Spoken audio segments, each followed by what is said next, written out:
أعوذ بالله من الشيطان الرجيم. بسم الله الرحمن الرحيم. اذهب أنت وأخوك بآياتي ولا تنيا في ذكري اذهبا إلى فرعون إنه طغى فقولا له قولا لينا لعله يتذكر أو يخشى قال ربنا إننا نخاف أن يفرط علينا أو أن يطغى قال لا تخافا إنني معكما أسمع وأرى صدق الله العلي العظيم. സ്നേഹം നിറഞ്ഞ സത്യവിശ്വാസികളെ, വിശ്വാസിനികളെ, ജീവിതത്തിൻ്റെ എല്ലാ മേഖലയിലും അള്ളാഹുവിൻ്റെ വിധിവിലക്കുകൾ പാലിച്ച് തഖ്വയോടുകൂടി ജീവിക്കണമെന്ന് എന്നോടെന്ന പോലെ നിങ്ങളെയും ആദ്യമായി ഉപദേശിക്കുകയാണ്. അള്ളാഹു സുബ്ഹാനഹു വ തആല നമ്മെ എല്ലാവരെയും അനുഗ്രഹിക്കുമാറാകട്ടെ. ഇസ്ലാമിൻ്റെ ഏറ്റവും ഉയർന്ന ഒരു മൂല്യമാണ്, ഞാൻ മുമ്പ് സൂചിപ്പിച്ചതുമാണ്, നിർഭയത്വം എന്ന് പറയുന്നത്. ഇസ്ലാമിൻ്റെ സാമൂഹ്യ സങ്കല്പം തന്നെ നിലകൊള്ളുന്നത് നീതി പുലരുന്ന ഒരു സമൂഹം, നിർഭയത്വം നിലനിൽക്കുന്ന ഒരു സമൂഹം എന്നുള്ളതാണ്. വ്യക്തി അത് അനുഭവിക്കാൻ കഴിയണം, കുടുംബങ്ങൾക്ക് അത് അനുഭവിക്കാൻ കഴിയണം, സമൂഹത്തിലും രാജ്യത്തിലും നിർഭയമായി ആളുകൾക്ക് ജീവിക്കാൻ കഴിയുന്ന അന്തരീക്ഷം ഉണ്ടാകണം എന്നതാണ് ഇസ്ലാം വെച്ചു പുലർത്തുന്ന ഉയർന്ന ഒരു കാഴ്ചപ്പാട് എന്ന് പറയുന്നത്. നമുക്കറിയാം, ഇസ്ലാമിൻ്റെ ഈ കാഴ്ചപ്പാട് നിലനിൽക്കെ തന്നെ നമ്മുടെ രാജ്യവും നമ്മുടെ സമൂഹവും കുറേ കാലങ്ങളായി ഭീതിയിലൂടെയാണ് അവരുടെ സാധാരണ ജീവിതം മുന്നോട്ട് നീക്കിക്കൊണ്ടിരിക്കുന്നത്. നാം ഏറെക്കുറെ സുരക്ഷിതമാണ് എന്ന തോന്നലുകളുടെ തണലിലാണ് നമ്മൾ ഉള്ളത് എങ്കിലും കേരളത്തിൻ്റെ പുറത്ത് ഒട്ടുമിക്ക മേഖലകളിലും വിവിധ സംസ്ഥാനങ്ങളിലും പറന്നു വീണ ജാതിയുടെയോ സമുദായത്തിൻ്റെയോ എല്ലാം പേരിൽ സ്വതന്ത്രമായ ജീവിതം നിരാകരിക്കപ്പെടുന്ന, നിർഭയമായ ജീവിതം നിരാകരിക്കപ്പെടുന്ന, നീതി നിഷേധിക്കപ്പെടുന്ന നിരവധി ആളുകളെ നമുക്ക് ചുറ്റും നമുക്ക് കാണാവുന്നതാണ്. നമ്മുടെ രാജ്യത്ത് ഒരു പുതിയ ഇലക്ഷൻ കഴിഞ്ഞതിന് ശേഷം ഞാൻ മനസ്സിലാക്കുന്നത് കുറച്ചുകൂടി ഒരു പ്രതികാര മനോഭാവത്തോടു കൂടിയുള്ള അഗ്രസീവായ വംശീയമായ നീക്കങ്ങളാണ് നമ്മുടെ രാജ്യത്ത് ഈ അടുത്ത് നടന്നത് എന്ന് നിങ്ങൾക്ക് കാണാൻ കഴിയും. അതിനകത്ത് അല്പം ആശ്വാസം നൽകുന്ന ഘടകം എന്ന് പറയുന്നത് നിർഭയത്വത്തെക്കുറിച്ചും നീതിയെക്കുറിച്ചും നമ്മുടെ രാജ്യത്ത് സംസാരിച്ചു തുടങ്ങിയിരിക്കുന്നു. നമ്മുടെ ഏറ്റവും പരമോന്നതമായ സംവിധാനങ്ങൾക്കകത്ത് പലരും സംസാരിച്ചു തുടങ്ങിയിരിക്കുന്നു, സംഘടിതമായ സംവിധാനങ്ങൾക്കകത്ത് സംസാരിച്ചു തുടങ്ങിയിരിക്കുന്നു എന്നുള്ളത് ആശാവഹമായ, പ്രതീക്ഷയ്ക്ക് വക നൽകുന്ന, ആത്മവിശ്വാസം പകരുന്ന ഘടകങ്ങളിലൊന്നാണ്. ഭയത്തെ ഭേദിക്കുന്ന ഏത് നീക്കത്തെയും ഏതൊരു സമൂഹത്തെ സംബന്ധിച്ചിടത്തോളവും പിന്തുണച്ചേ മതിയാകും. വിശേഷിച്ച് ഇസ്ലാമിൻ്റെ പ്രമാണവും അതുപോലെ തന്നെ പ്രവാചകൻ്റെ പാരമ്പര്യവും നമുക്കതിലേറെ പ്രചോദനം നൽകുന്ന കാര്യമാണ്. ഞാൻ വിശുദ്ധ ഹജ്ജ് കർമ്മവുമായി ബന്ധപ്പെട്ട് നിങ്ങളോട് സംസാരിക്കുമ്പോഴും ഉദ്ധരിച്ച ഒരായത്തുണ്ട്, ഉന്നയിച്ച ഒരു വിഷയമുണ്ട്. അത് നിർഭയത്വവുമായി ബന്ധപ്പെട്ട് കിടക്കുന്നതാണ്. വഇദ് ഖാല ഇബ്രാഹിമു റബ്ബി ജഅൽ ഹാദാ ബലദൻ ആമിന വർസുഖ് അഹ്ലഹു മിനസ് സമറാത്ത്. ഇബ്രാഹിം നബി അലൈഹി സ്വലാത്തു വസ്സലാം തൻ്റെ നാഥനോട് പ്രാർത്ഥിക്കുന്ന ഘട്ടത്തിൽ അദ്ദേഹം ചോദിച്ചത് ബലദൻ ആമിന, നിർഭയത്വമുള്ള നാടാണ്.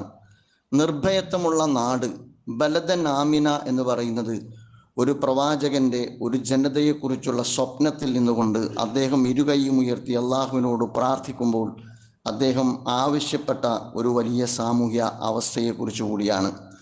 അതുകൊണ്ട് തന്നെ ആ പ്രവാചകൻ്റെ പിൻഗാമികൾ എന്ന നിലക്ക് നമ്മുടെയും സാമൂഹ്യ സങ്കല്പത്തിലെ വളരെ പ്രധാനപ്പെട്ട ഘടകമാണ് നിർഭയത്വം എന്ന് പറയുന്നത്. അവലം യറൗ അന്നാ ജഅൽനാ ഹറമൻ ആമിനൻ വയുതഖത്തഫുന്നാസു മിൻ ഹൗലിഹിം.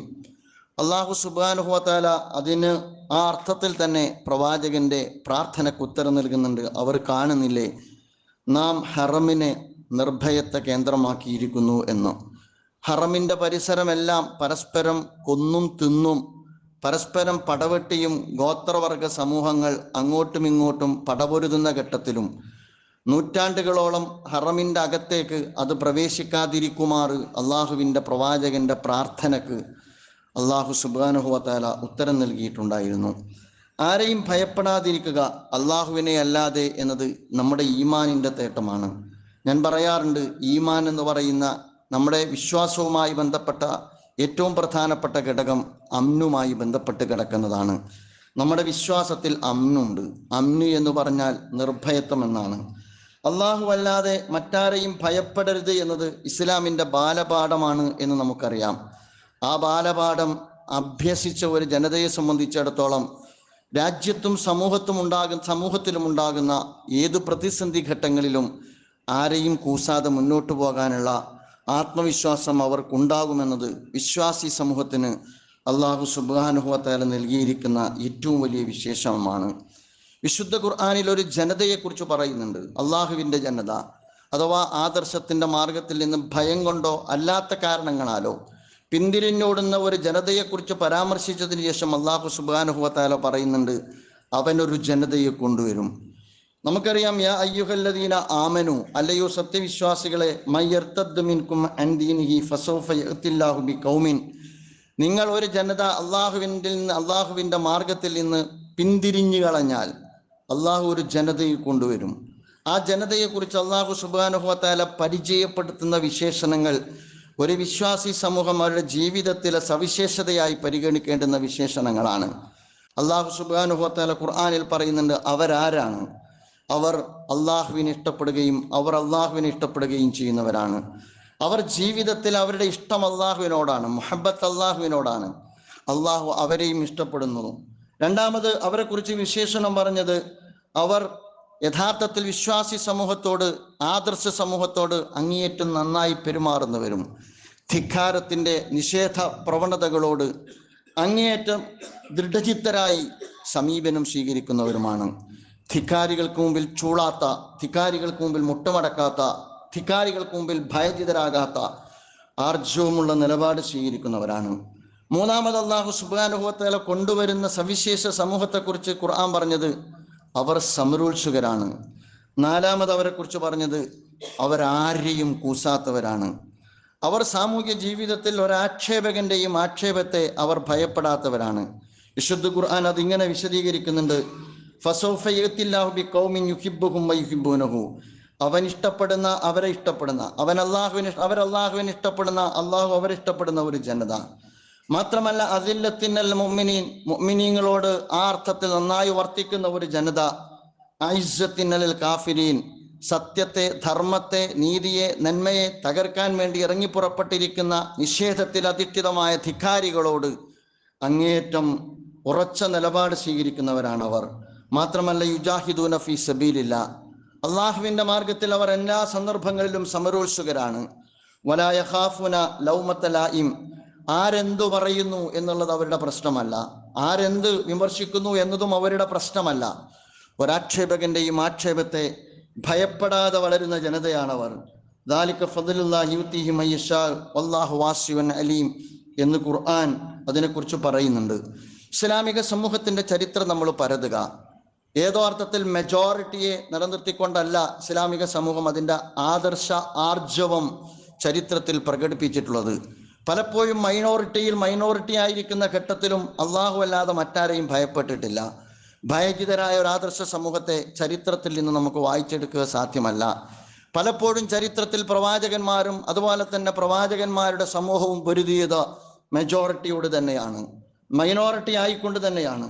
നിങ്ങൾ കണ്ടിട്ടില്ലേ, ഉഹദ് യുദ്ധവുമായി ബന്ധപ്പെട്ട് അള്ളാഹുവിൻ്റെ പ്രവാചകൻ റസൂലുള്ളാഹി സ്വല്ലല്ലാഹു അലൈഹി വസല്ലം ഉഹദ് യുദ്ധത്തിൽ പരിക്കുണ്ടായി, പരീക്ഷണമുണ്ടായി, പ്രവാചകന് വരെ പരിക്കേറ്റു. ഏതാണ്ട് പ്രവാചകൻ റസൂലുള്ളാഹി സ്വല്ലല്ലാഹു അലൈഹി വസല്ലം വധിക്കപ്പെട്ടു എന്ന സ്വഭാവത്തിലുള്ള കുപ്രചരണം നടന്നു.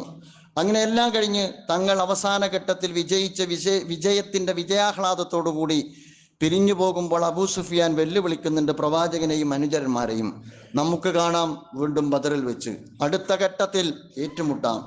ആ ഘട്ടത്തിൽ പരിക്കേറ്റ് കിടക്കുന്ന പ്രവാചകൻ റസൂലുള്ളാഹി സ്വല്ലല്ലാഹു അലൈഹി വസല്ലം തൻ്റെ അനുചരനായ ഉമറുൽ ഫാറൂഖ് റളിയല്ലാഹുവിനോട് പറയുന്നുണ്ട്, ഫഖാല നബി, അള്ളാഹുവിൻ്റെ റസൂൽ പറഞ്ഞു, ലി ഉമറിനോട് പറഞ്ഞു, കുല്ലഹു ബൈനനാ വ ബൈനക ദാലിക ഇൻഷാ അല്ലാഹ്, അവനോട് തിരിച്ചു മറുപടി കൊടുത്തേക്ക്, ഇൻഷാ അല്ലാഹ്, നമുക്ക് അങ്ങനെയാണെങ്കിൽ നിങ്ങൾ പറഞ്ഞ സമയത്ത് പറഞ്ഞ സ്ഥലത്ത് നമുക്ക് കണ്ടുമുട്ടാവുന്നതാണ്.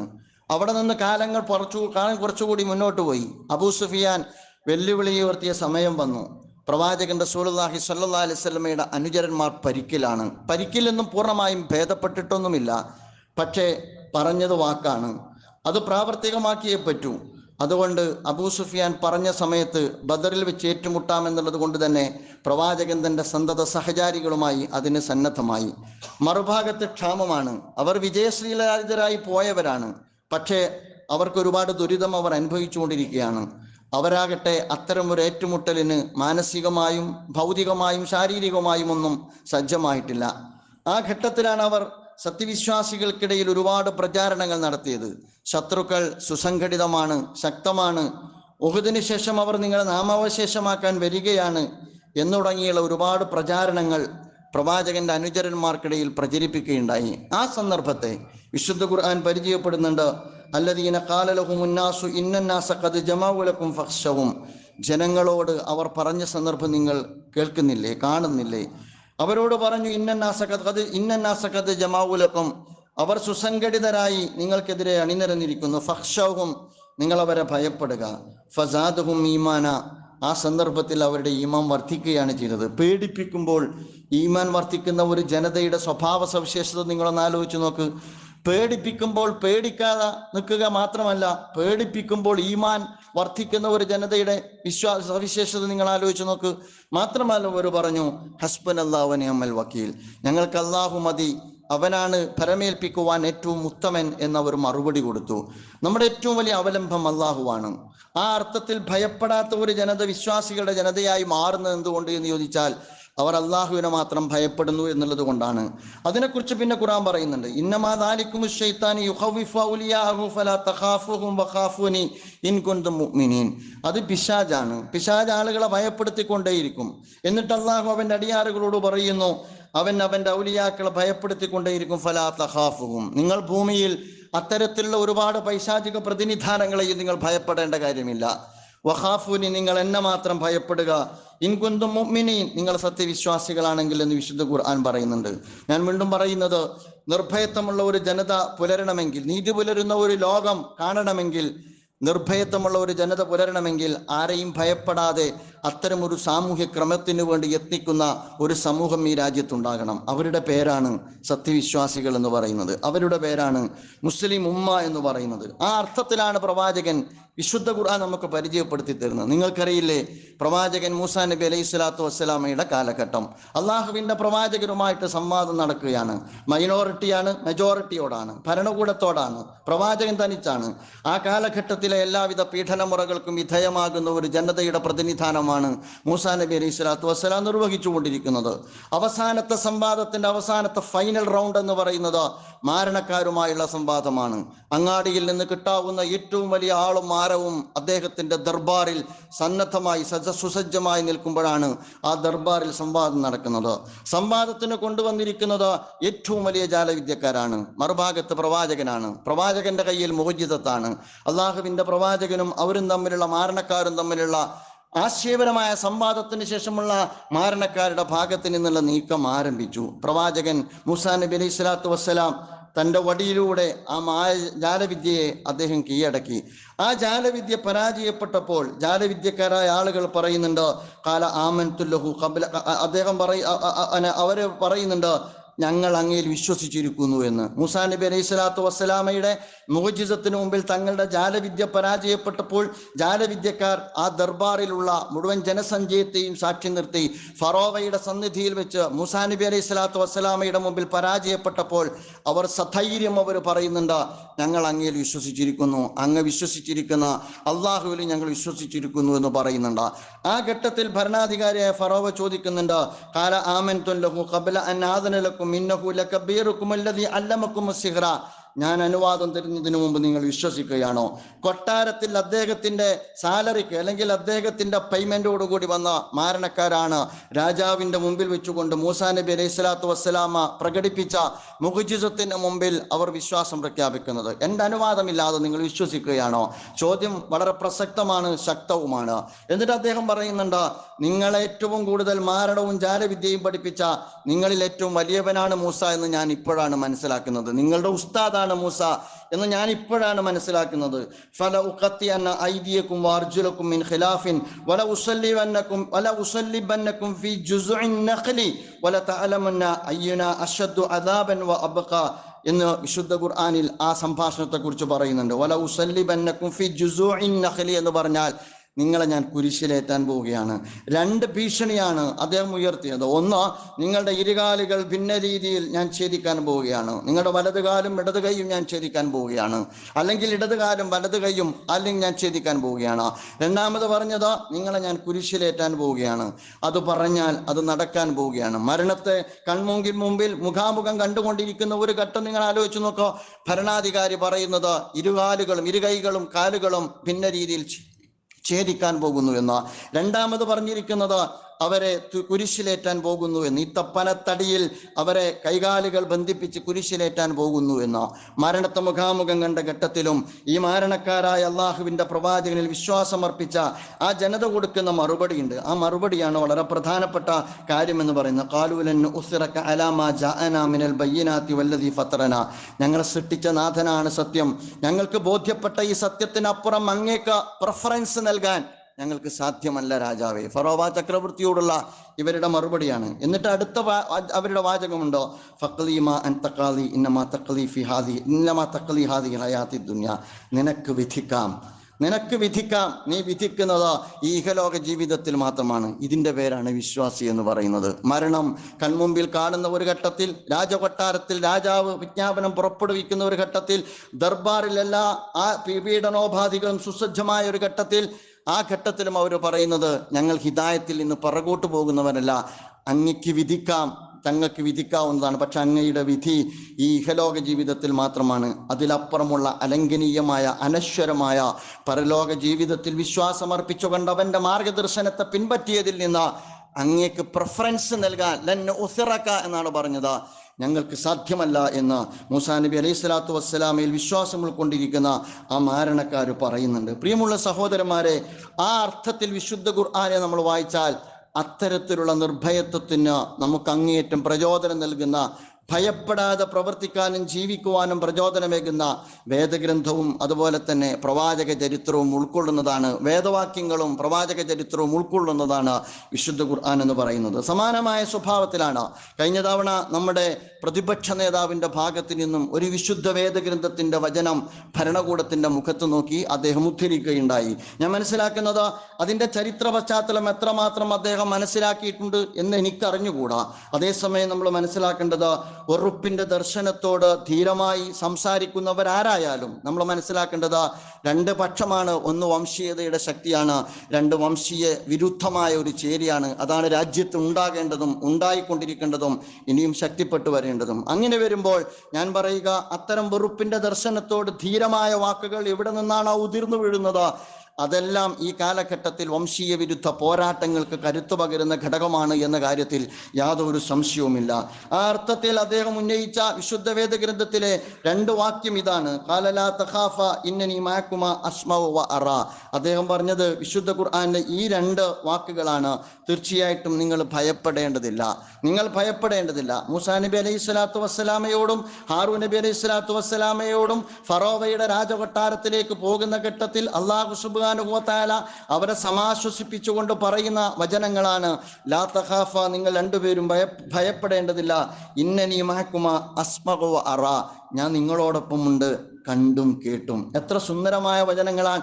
ഞാൻ നിങ്ങളോടൊപ്പമുണ്ട്, കണ്ടും കേട്ടും. അസ്മഉ വ അറാ എന്നാൽ ഞാൻ കാണാതെ ഒന്നും നടക്കുന്നില്ല, ഞാൻ കേൾക്കാത്തതൊന്നും സംഭവിക്കുന്നില്ല, കണ്ടും കേട്ടും ഞാൻ നിങ്ങളോടൊപ്പമുണ്ട്, നിങ്ങൾ ഭയപ്പെടേണ്ടതില്ല എന്ന് ഇരുപ്രവാചകന്മാർക്കും അല്ലാഹു സുബ്ഹാനഹു വ തആല കൊടുക്കുന്ന വാഗ്ദാനം പരാമർശിക്കുന്ന വിശുദ്ധ ഖുർആനിലെ തോഹയിലെ 46-ാമത്തെ ആയത്താണ് നമ്മുടെ പാർലമെന്റ് മന്ദിരത്തിനകത്ത് അതിൻ്റെ അർത്ഥാശയം ഉദ്ധരിക്കപ്പെട്ടത് എന്ന് നിങ്ങൾക്ക് കാണാൻ കഴിയും.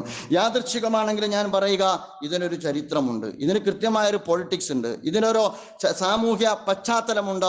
ആ സാമൂഹ്യ പശ്ചാത്തലം കൂടി പറയുമ്പോൾ ഈ ആയത്തിൻ്റെ മൂർച്ച ഇതിനേക്കാൾ കൂടുതലാണ് എന്ന് വിശ്വസിക്കുന്ന വ്യക്തിയാണ് ഞാൻ. ഇത് നടക്കുന്നത് BC 13-ാം നൂറ്റാണ്ടിലെ ഈജിപ്റ്റ് എന്ന് പറയുന്ന നഗരത്തിലാണ് എന്ന് നിങ്ങൾക്ക് എല്ലാവർക്കും അറിയാം. ആ കാലഘട്ടത്തിൻ്റെ പ്രത്യേകത, അന്നും വംശീയ ഭ്രാന്ത് ആ രാജ്യത്ത് ഒരു ജനതയെ വംശഹത്യ നടത്തിക്കൊണ്ടിരിക്കുന്ന ഒരു കാലഘട്ടത്തിലാണ്. ഇന്നത്തേതിൽ നിന്ന് വ്യത്യസ്തമായി അന്ന് ഖിബ്തി വംശീയതയാണ് രാജ്യത്ത് കത്തി നിന്നുകൊണ്ടിരുന്നത്. ആ ഖിബ്തി വംശീയത ആ രാജ്യത്തിന്റെ രാഷ്ട്രീയ സാമൂഹ്യ വ്യവസ്ഥയായ ഒരു ഘട്ടത്തിലാണ് മൂസാ നബി അലൈഹി സ്വലാത്തു വസ്സലാം തന്റെ പ്രബോധന പ്രവർത്തനവും ആദർശ പ്രവർത്തനവും ആ സമൂഹത്തിന്റെ വിമോചനവുമായി ബന്ധപ്പെട്ട അജണ്ടയും മുന്നോട്ട് വെക്കുന്നത്. അന്ന് അവിടെ വംശഹത്യക്ക് വിധേയമാകുന്നത് ബനൂ ഇസ്രായേൽ സമൂഹമാണ്. അന്നത്തെ ബനൂ ഇസ്രായേൽ സമൂഹം എന്ന് പറഞ്ഞാൽ അന്നത്തെ മുസ്ലിം സമുദായമാണ്, പ്രവാചകന്റെ ജനതയാണ്. ആ ജനതയെ ആൺകുട്ടികൾ പിറന്നാൽ വധിച്ചു കളയുന്ന അങ്ങേയറ്റം ഭരണകൂട ഭീകരത അരങ്ങുവാണ് കൊണ്ടിരിക്കുന്ന ഒരു ഘട്ടത്തിലാണ്. ഇന്നത്തേതുപോലെ ആ കാലഘട്ടത്തിലും പൗരോഹിത്യവും അതുപോലെ തന്നെ കോർപ്പറേറ്റുകളും, അതൊക്കെ നിങ്ങൾക്കറിയാം. അന്നത്തെ കോർപ്പറേറ്റ് കാറൂൺ മുതലാളിയാണ്. കാറൂൺ മുതലാളിയും ഹാമാനും അതുപോലെ തന്നെ ഫറോവയും ചേരുന്ന അച്ചുതണ്ടാണ് ആ കാലഘട്ടത്തിൽ വംശഹത്യക്ക് നേതൃത്വം കൊടുത്തുകൊണ്ടിരുന്നത്. അങ്ങനെ ആ കാലഘട്ടത്തിൽ ഫറോവ ചക്രവർത്തിയും കാറൂൺ മുതലാളിയും ഹാമാനും ചേർന്ന് ബനൂ ഇസ്രായേൽ സമൂഹമാകുന്ന ആ കാലഘട്ടത്തിലെ പ്രവാചകന്റെ കൂടെയുള്ള മുസ്ലിം സമുദായത്തെ അങ്ങേയറ്റം ഒരു മാനദണ്ഡവും കൂടാതെ വംശഹത്യ നടത്തിക്കൊണ്ടിരിക്കുന്ന ഘട്ടത്തിലാണ് പ്രവാചകൻ മൂസാ നബി അലൈഹി സ്വലാത്തു വസ്സലാമിയെയും ഹാറൂൻ നബി അലൈഹി സ്വലാത്തു വസ്സലാമിയെയും അല്ലാഹു സുബ്ഹാനഹു വ തആല രാജകൊട്ടാരത്തിലേക്ക് പറഞ്ഞു വിടുന്നത്. നിങ്ങൾ രണ്ടുപേരും പോകണം. എങ്ങോട്ട് പോകണം?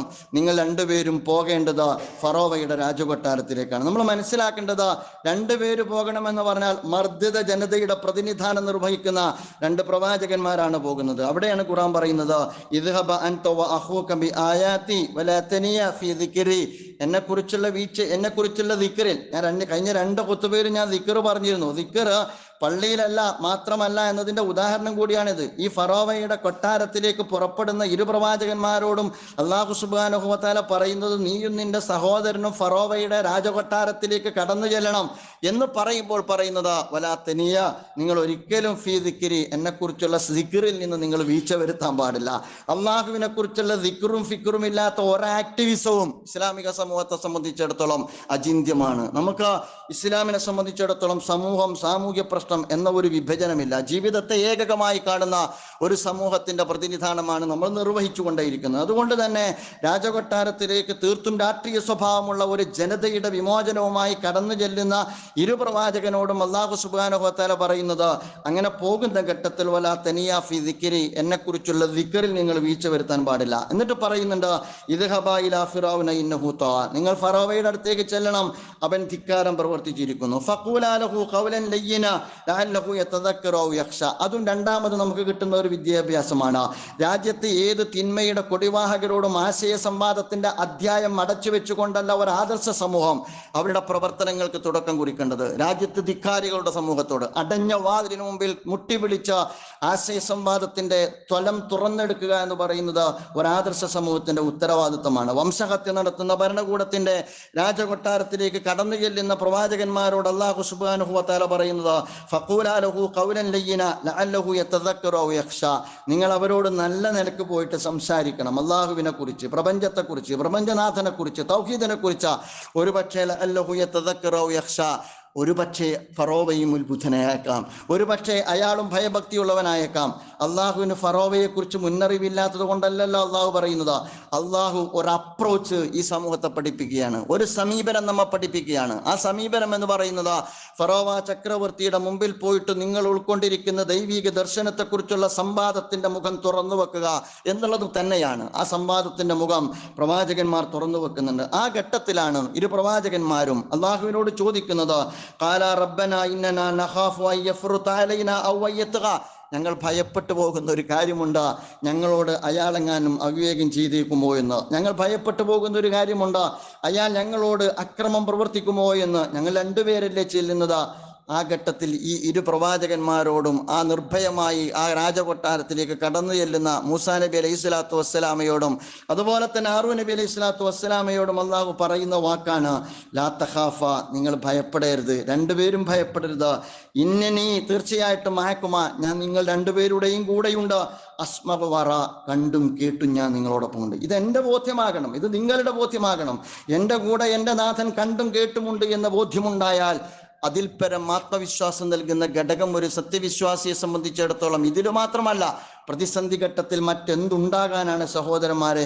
എല്ലാം കണ്ടും കേട്ടും എൻ്റെ നാഥൻ എന്നോടൊപ്പം ഉണ്ട് എന്നത്, നാഥനെ വിളിക്കാനുള്ള ആ വിളിക്കും ആ പ്രാർത്ഥനക്കും എത്രമാത്രം ആത്മാവുണ്ടാവുമെന്ന് നിങ്ങളൊന്ന് ആലോചിച്ചു നോക്കുക. എന്നിട്ട് പിന്നെ ഇവർ പോയിട്ട് എന്താ പറയുന്നത്?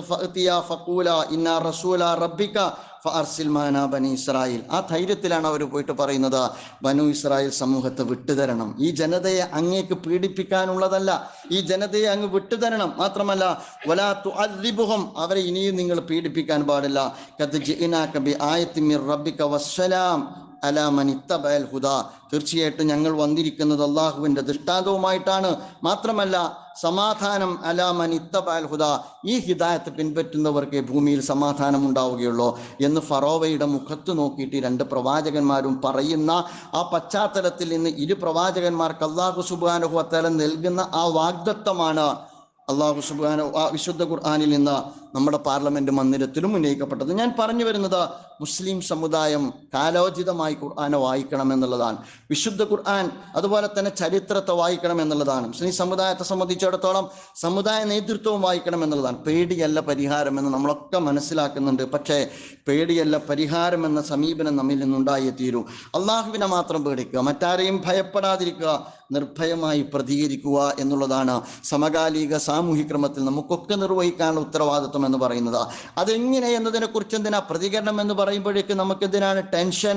അതിന് ഒരുപാട് പൊതുവെ അംഗീകരിക്കപ്പെട്ട വഴികൾ, ജനാധിപത്യത്തിന്റെ വഴികൾ, നിയമത്തിന്റെ വഴികൾ നമ്മുടെ മുമ്പാകെ ധാരാളമുണ്ട്. അത് കുറച്ചുകൂടി കൂടുതൽ നന്നായി ഓപ്പറേറ്റ് ചെയ്യപ്പെട്ടുകൊണ്ടിരിക്കുന്ന ഒരു കാലഘട്ടത്തിലാണ് നമ്മൾ ജീവിച്ചുകൊണ്ടിരിക്കുന്നത്. നിങ്ങൾക്കറിയാം, ഇലക്ഷന് ശേഷം അഗ്രസീവായ അപ്രോച്ച് മുസ്ലിം കമ്മ്യൂണിറ്റിയെ സംബന്ധിച്ചിടത്തോളം വിശേഷിച്ച ആ തിരിച്ചടിയുമായി ബന്ധപ്പെട്ട് നടന്നുകൊണ്ടിരിക്കുന്നു എന്നുള്ളതൊരു വസ്തുതയാണ്. യു പിയിൽ, മധ്യപ്രദേശിൽ, ഛത്തീസ്ഗഡിൽ തുടങ്ങി നിരവധി സംസ്ഥാനങ്ങളിൽ ബുൾഡോസർ രാജ് അങ്ങേയറ്റം നിർലജ്ജമായ സ്വഭാവത്തിൽ, അതിക്രൂരമായ സ്വഭാവത്തിൽ നടപ്പാക്കപ്പെടുന്ന സാഹചര്യം ഉണ്ടായി. 3 മതപണ്ഡിതന്മാരാണ് വധിക്കപ്പെട്ടത് എന്ന് നമ്മൾ മനസ്സിലാക്കണം. യു പിയിൽ മാത്രം 3 മതപണ്ഡിതന്മാരാണ് വധിക്കപ്പെട്ടത് എന്ന് നമ്മൾ മനസ്സിലാക്കണം. അപ്പോൾ ഇത്തരം കാര്യങ്ങളോട് യഥാർത്ഥത്തിൽ ഞാനൊന്നും അറിഞ്ഞില്ലേ രാമനാരായണ എന്ന സമീപനം ഒരു വ്യക്തിക്കെടുക്കാൻ, പക്ഷേ ഒരു വിശ്വാസിയെ സംബന്ധിച്ചിടത്തോളം അത്തരം സന്ദർഭങ്ങളോട് സംവദിക്കാതിരിക്കുക എന്ന് പറയുന്നത് അയാളുടെ വിശ്വാസത്തിന്റെ തേട്ടത്തിന് വിരുദ്ധമാണ് എന്നാണ് ഞാൻ മനസ്സിലാക്കുന്നത്. കഴിഞ്ഞ ദിവസം രാജ്യസഭയിൽ ഞാൻ പറയുന്നത് ഒരുപാട് അത്തരം ശബ്ദങ്ങൾ ഒരുപാട് തരങ്ങൾ ഉയർന്നു തുടങ്ങിയിരിക്കുന്നു. ഒരു പ്രഭാഷണം ഞാൻ കേട്ടു, മഹാരാഷ്ട്രയിൽ നിന്നുള്ള ഒരു MP യുടെ പ്രഭാഷണമാണ്. അദ്ദേഹം പറഞ്ഞു തുടങ്ങിയത് മണിപ്പൂരാണ്. ചില ആളുകൾ മണിപ്പൂർ കൊണ്ട് തുടങ്ങി മണിപ്പൂർ കൊണ്ട് അവസാനിക്കുകയാണ്. ഇതങ്ങനെയല്ല, അദ്ദേഹം മണിപ്പൂർ കൊണ്ടാണ് തുടങ്ങിയത്. എന്നതിനു ശേഷം അദ്ദേഹം പിന്നീട് സംസാരിച്ചത് ഹത്രസിൽ ചുട്ടുകരിക്കപ്പെട്ട ദലിത് പെൺകുട്ടിയെ കുറിച്ചാണ് പിന്നെ അദ്ദേഹം പറഞ്ഞത്. അത് കഴിഞ്ഞിട്ട് അദ്ദേഹം സംസാരിച്ചത് ഗുജറാത്ത് കലാപത്തിന്റെ വേളയിൽ തൻ്റെ കണ്ണിന് മുമ്പിൽ വെച്ച ക്രൂരമായി കൂട്ടക്കൊല ചെയ്യപ്പെട്ട ബന്ധുക്കളെ മൃതദേഹത്തിനടുക്കൽ വെച്ച് കൂട്ടബലാത്സംഗം ചെയ്യപ്പെട്ട ബിൽക്കിസ് ബാനുവിനെ കുറിച്ചാണ് പിന്നീട് MP സംസാരിച്ചത്. പിന്നീട് പശുവിൻ്റെ പേരിൽ കൊല ചെയ്യപ്പെട്ട പെഹ്ലൂഖാന്റെ വിധവയുടെ വ്യഥകളെ കുറിച്ചാണ് അദ്ദേഹം സംസാരിച്ചത്. അത് കഴിഞ്ഞിട്ട് ട്രെയിനിൽ പെരുന്നാൾ ആഘോഷിക്കാനുള്ള അതിർപ്പത്തിൽ വിശുദ്ധ ഖുർആൻ മനഃപ്പാടമാക്കിയ സന്തോഷാധിക്യത്തിൽ ട്രെയിനിൽ യാത്ര ചെയ്യുന്ന ഹാഫിദ് ജുനൈദ് എന്ന് പറയുന്ന കുട്ടി അടിവയറ്റിന് കുത്തേറ്റ് മരണപ്പെട്ട, വംശഹത്യക്ക് വിധേയമാക്കപ്പെട്ട ജുനൈദിനെ കുറിച്ചാണ് ആ MP സംസാരിച്ചത്. ഞാൻ പറയുക, യഥാർത്ഥത്തിൽ അത്തരം അൻസാരിയെ കുറിച്ചാണ് പിന്നീട് സംസാരിച്ചത്. ഇത്തരം സത്യങ്ങൾ പൊതിഞ്ഞു പറയാതെ, വളഞ്ഞു പറയാതെ തുറന്നു പറയുന്ന ഒരു സാമൂഹ്യ സംവിധാനവും സാമൂഹ്യ അവസ്ഥയും ഉണ്ടാവുക എന്ന് പറയുന്നത് ഏത് ധിക്കാരികളായ ഭരണകൂടത്തെ സംബന്ധിച്ചിടത്തോളം റീതിങ്കിങ്ങിന് വഴിയൊരുക്കുന്ന ഒന്നാണ്. അത് ഒരു ഭാഗത്തുണ്ടാവുകയല്ല, അത് സമൂഹത്തിൻ്റെ ഒരു സംസ്കാരമായി മാറിയാൽ, അത്തരം പ്രതികരണശേഷിയുള്ള ഒരു സാമൂഹ്യ ക്രമം വളർന്നു വന്നു കഴിഞ്ഞാൽ ഓരോരുത്തരും ആര് എന്ന ചോദ്യത്തിന് വ്യക്തികൾ അത് നിർവഹിക്കണം, സമുദായം അത് നിർവഹിക്കണം, സമൂഹം അത് നിർവഹിക്കണം, മതരാഷ്ട്രീയ സംഘടനകൾ അത് നിർവഹിക്കണം. അങ്ങനെ എല്ലാവരും നീതിബോധമുള്ളവരും അതുപോലെ തന്നെ നിർഭയത്വം പുലരുന്നത് ആഗ്രഹിക്കുന്നവരും നീതി നിഷേധത്തോടുകൂടി നിർഭയമായി പ്രതികരിക്കുന്നവരുമാകുന്ന ഒരു അന്തരീക്ഷത്തിൽ ആളുകൾക്കോ പാർട്ടികൾക്കോ ഒന്നും മാറാതിരിക്കാൻ സാധ്യമല്ല. നമ്മൾ മാറുമ്പോൾ നമ്മൾ പ്രതിനിധീകരിക്കുന്ന മൂവ്മെന്റുകൾക്കും മാറേണ്ടതായിട്ട് വരും എന്നുള്ളതാണ് ഞാൻ പറയുന്നത്. അതാണ് യഥാർത്ഥത്തിൽ മനുഷ്യധർമ്മം നമ്മിൽ നിന്ന് ആഗ്രഹിക്കുന്നത്. നമ്മൾ പ്രതികരിക്കുന്നത് സെലക്റ്റീവ് ആകാൻ പാടില്ല, സമുദായ സമവാക്യം നോക്കിയാകാൻ പാടില്ല, വോട്ട് ബാങ്ക് നോക്കിയാകാൻ പാടില്ല. അതാണ് ഞാൻ പറഞ്ഞത്, ചിലപ്പോൾ ചിലരുടെ പ്രതികരണങ്ങൾ മണിപ്പൂരിൽ നിന്ന് തുടങ്ങി മണിപ്പൂരിൽ അവസാനിക്കുന്നുവെന്ന്. അതല്ല, ഈ രാജ്യത്തെ സംബന്ധിച്ചിടത്തോളം ആർക്കെതിരിലും വംശീയ വംശീയ നീക്കം നടക്കാൻ പാടില്ലാത്തതാണ്. എൻ്റെ സമുദായം എന്നുള്ളതല്ല, എൻ്റെ സമുദായം സേഫാണ്, എന്നാൽ ക്രൈസ്തവരാകട്ടെ, ദലിതുകളാകട്ടെ, ഈഴവരാകട്ടെ എന്നതൊരു ഇസ്ലാമിൻ്റെ നീതി സങ്കല്പത്തിന് നിരക്കുന്നതല്ല. അള്ളാഹുവിൻ്റെ അടിയാറുകളാണ് മുഴുവൻ മനുഷ്യരും. ഭൂമിയിൽ ജീവിച്ചുകൊണ്ടിരിക്കുന്ന മുഴുവൻ മനുഷ്യർക്ക് നീതി പ്രധാനമാണ്. അതുകൊണ്ടാണ് അള്ളാഹു എന്നതിൻ്റെ ഈക്വലായിട്ട്, പര്യായമായിട്ട് നീതി എന്ന് വിശുദ്ധ ഖുർആൻ വിശദീകരിച്ചത്. ആ അർത്ഥത്തിൽ നമ്മളെ സംബന്ധിച്ചിടത്തോളം ആ സ്വഭാവത്തിലാണ് നമ്മൾ ഇത്തരം വിഷയങ്ങളിൽ നമ്മുടെ പ്രതികരണങ്ങളെയും കാണേണ്ടത്. ഭയപ്പെടുന്നവരെ കീഴ്പ്പെടുത്തുക എളുപ്പമാണ് എന്ന് നമുക്ക് എല്ലാവർക്കും അറിയാം. അള്ളാഹു അല്ലാത്ത മറ്റാരെയും ഭയപ്പെടാത്ത ഒരു ജനത സൃഷ്ടിക്കപ്പെട്ടു കഴിഞ്ഞാൽ ആ ഒരു ജനതയെ അതിജീവിക്കുക അത്ര എളുപ്പമല്ല എന്ന് നമ്മൾ മനസ്സിലാക്കേണ്ടതാണ്. നിങ്ങൾ കണ്ടില്ലേ, മാരണക്കാരുടെ മുമ്പിൽ, ഫറോവയുടെ മുമ്പിൽ മാരണക്കാരായ ആളുകൾ സംസാരിച്ചത് എന്താണ് എന്ന ഒരൊറ്റ ഉദാഹരണം കൂടി പറയാം. മഹാനായ പ്രവാചകൻ നബി തിരുമേനി സല്ലല്ലാഹു അലൈഹി വസല്ലമയുടെ ജീവിതത്തിൽ പ്രവാചകനും സമാനമായ ഒരനുഭവം റസൂലുള്ളാഹി സല്ലല്ലാഹു അലൈഹി വസല്ലമയുടെ അടുക്കൽ ഉണ്ടായി. അബൂജഹലിന്റെ കയ്യിൽ നിന്ന് ഇടപാട് തീർക്കാൻ പറ്റാത്തതുകൊണ്ട് ഒരാൾ വന്നിട്ട് കഅബാലയത്തിന്റെ അടുത്തുള്ള ഖുറൈശികളോട് പറയുന്നുണ്ട്, ഞങ്ങൾക്ക് അബൂജഹൽ ഒരിടപാട് തരാനുണ്ട്, അയാൾ തരുന്നില്ല, നിങ്ങളൊന്ന് ഇടപെട്ടിട്ട് അത് തരണം. അപ്പൊ അവിടെയുള്ള ആളുകൾ പ്രവാചകനെ കളിയാക്കിക്കൊണ്ട്, ഇന്നത്തെ ഭാഷയിൽ പറഞ്ഞാൽ ട്രോളിക്കൊണ്ട് പറഞ്ഞു, നിങ്ങളെല്ലാ പ്രശ്നവും പരിഹരിക്കാൻ വേണ്ടിയിട്ട് ഒരു പ്രവാചകൻ വന്നിട്ടുണ്ട്, അയാളോട് പറഞ്ഞു നോക്ക്. മഹാനായ പ്രവാചകൻ റസൂലുള്ളാഹി സ്വല്ലല്ലാഹു അലൈഹി വസല്ലമയുടെ അടുക്കൽ ഈ മർദ്ദിതനായ ചെറുപ്പക്കാരൻ ചെന്നിട്ട് പറയുന്നുണ്ട്, എൻ്റെ ഇടപാട് അബൂജഹൽ പൂർത്തീകരിക്കുന്നില്ല. മഹാനായ പ്രവാചകൻ റസൂലുള്ളാഹി സ്വല്ലല്ലാഹു അലൈഹി വസല്ലം ഇയാളുടെ കയ്യും പിടിച്ചിട്ട് നേരെ കടന്നു ചെല്ലുന്നുണ്ട്. ഏതുപോലെ ഹാറൂനും മൂസയും ഫറോവയുടെ കൊട്ടാരത്തിലേക്ക് നിർഭയമായി കടന്നു ചെന്നതുപോലെ ആ കാലഘട്ടത്തിലെ ഫറോവയുടെ പ്രതിനിധാനം നിർവഹിക്കുന്ന അബൂജഹലിന്റെ മുമ്പിൽ ചെന്നിട്ട് കതക് മുട്ടുന്ന, കതക് തുറന്ന് അബൂജഹൽ വരുമ്പോൾ പറയുന്നുണ്ട്, ഇയാൾക്ക് നീ വല്ലതും കൊടുക്കാനുണ്ടോ? കൊടുക്കാൻ, എങ്കിലത് കൊടുക്ക്. ഇതാണ് ഇസ്ലാം എന്ന് പറയുന്നത്, ഇതാണ് മുഅ്മിൻ എന്ന് പറയുന്നത്. നിർഭയമായി നിലപാടെടുക്കുക എന്നുള്ളതാണ്. അത് പറഞ്ഞപ്പോൾ അയാൾ അകത്ത് പോയിട്ട് കൊടുക്കാനുള്ളത് കൊടുത്തു. ശത്രുക്കൾ ചോദിച്ചു, നിനക്ക് എന്താണ് പറ്റിയത്? മുഹമ്മദിന്റെ മുമ്പിൽ നീ എന്തിനാണ് ചൂളിപ്പോയത്? അതിനെക്കുറിച്ച് അബൂജഹൽ പറയുന്നുണ്ട്, മുഹമ്മദിന്റെ ഇരു ഷോൾഡറിലും ഞാൻ ഏതോ ഒരു സ്വത്വത്തെ കണ്ടു എന്നുള്ളതാണ്. ആ സ്വത്വം എന്ന് പറയുന്നത് ധാർമ്മികമായ കരുത്താണ്, വിശ്വാസപരമായ ആർജവമാണ്. നമുക്കൊക്കെ ആ അർത്ഥത്തിലുള്ള സ്വത്വം സാധ്യമാണ് എന്ന് വിശ്വസിക്കുന്ന ആളാണ് ഞാൻ. നിങ്ങൾ മൊറയിൽ നിങ്ങളുടെ ശക്തമാണ് എങ്കിൽ, നമ്മൾ ധാർമ്മികമായി നമ്മൾ കരുത്തരാണ് എങ്കിൽ, നമ്മൾ ഒരിക്കലും അധാർമികമായ ശക്തികൾക്ക് പരാജയപ്പെടുത്താൻ സാധ്യമാവുകയില്ല എന്നുള്ളതാണ്. അതിനെക്കുറിച്ചാണ് യഥാർത്ഥത്തിൽ ഖുർആൻ പറഞ്ഞത്, ലാ തഖാഫ ഇന്നനി മഅകുമാ അസ്മഉ വ അറാ, കണ്ടും കേട്ടും ഞാൻ നിങ്ങളോടൊപ്പം ഉണ്ട് എന്ന അള്ളാഹുവിൻ്റെ വചനം ഇത്തരം ഇടങ്ങളിലാണ് അർത്ഥവത്താക്കുന്നത്. അലൈസല്ലാഹു ബികാഫിൻ അബ്ദഹു, അള്ളാഹുവിൻ്റെ അടിയാറുകൾക്ക് അള്ളാഹു പോരെ.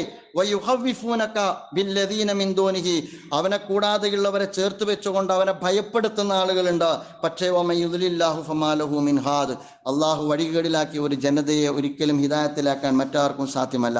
അതുകൊണ്ട് സഹോദരന്മാരെ, ഈമാൻ എന്ന് പറയുന്നതിനകത്തുള്ള അംൻ എന്ന് പറയുന്നത് വിശ്വാസികൾ എന്ന അർത്ഥത്തിൽ നമ്മുടെ ജീവിതത്തിനകത്തും യഥാർത്ഥത്തിൽ നമുക്ക് ഉറപ്പുവരുത്താൻ കഴിയേണ്ടതുണ്ട്. അങ്ങനെ അംനുള്ള, നിർഭയത്വമുള്ള, ഈമാനുള്ള ഒരു ജനതക്ക് ജീവിതത്തിന്റെ വ്യക്തിതലത്തിലോ കുടുംബതലത്തിലോ സാമൂഹ്യ തലത്തിലോ രാഷ്ട്രീയ തലത്തിലോ വംശീയമായോ അല്ലാതെയോ ഉള്ള ഏത് പ്രതിസന്ധികളെയും മറികടക്കുന്നിടത്ത് ഏറ്റവും വലിയ കരുത്താണത് എന്ന് നമ്മളൊക്കെ മനസ്സിലാക്കുക. അല്ലാഹു സുബ്ഹാനഹു വ തആല ആ അർത്ഥത്തിലുള്ള ഉത്തമ വിശ്വാസികളുടെ കൂട്ടത്തിൽ നമ്മെ എല്ലാവരെയും ഉൾപ്പെടുത്തി അനുഗ്രഹിക്കുമാറാകട്ടെ.